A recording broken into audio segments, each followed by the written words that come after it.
তো এটা আমি কি বানালাম, দাঁড়াও দাঁড়াও বলছি। তো কিছুদিন আগে ফেসবুকে দেখেছিলাম এই আলু চিপস বানানো, তারপর থেকে আমারও মনে হয় যে আমিও বানাবো। তো যেমন ভাবা তেমন কাজ। আর এখানে আমি আলু নিয়ে বসে পড়েছি দেখো কাটতে। আর এই আলুগুলো ছোট ছোট, কারণ এগুলো আমাদের মাঠের আলু। আর আমাদের মাঠের আলু কিন্তু তেমন বড় হয়নি, তাই জন্য ছোট ছোট। এখানে দেখো আলুগুলো কিন্তু আমি কাটতে পারছি না তেমন ভাবে। তো যাই হোক, যেমন ভাবে হোক কেটে নিয়েছি। আর আমি তো পুরো এক্সাইটেড, আদেও আলু চিপস হবে কিনা। তো চলো দেখা যাক। তো প্রথমে আলুগুলো আমি ভালো করে কেটে ধুয়ে নিয়েছি। এখানে আলুগুলো 2-3 বার ধোয়ার পর আমি রোদে দিয়ে দিই। প্রথমে রোদে থালাতে দিয়েছিলাম, তারপর কিন্তু কাপড়ের ওপরে দিয়েছিলাম। আর সত্যি কথা বলতে গাইস, এইগুলো আমি রোদে দিয়েছিলাম আমার একবারে মনে ছিল না। তারপরে যাই হোক নিয়ে এসে এই যে তার পরের দিন আমি ভাজা করেছিলাম।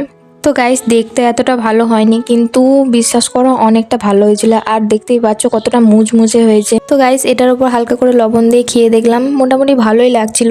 আর এরকম বোরিং বোরিং মিনি ব্লগ দেখার জন্য আমার চ্যানেলটাকে তোমরা সাবস্ক্রাইব করে দিও। তো দেখা হবে নেক্সট ভিডিওতে। চলো রাধে রাধে।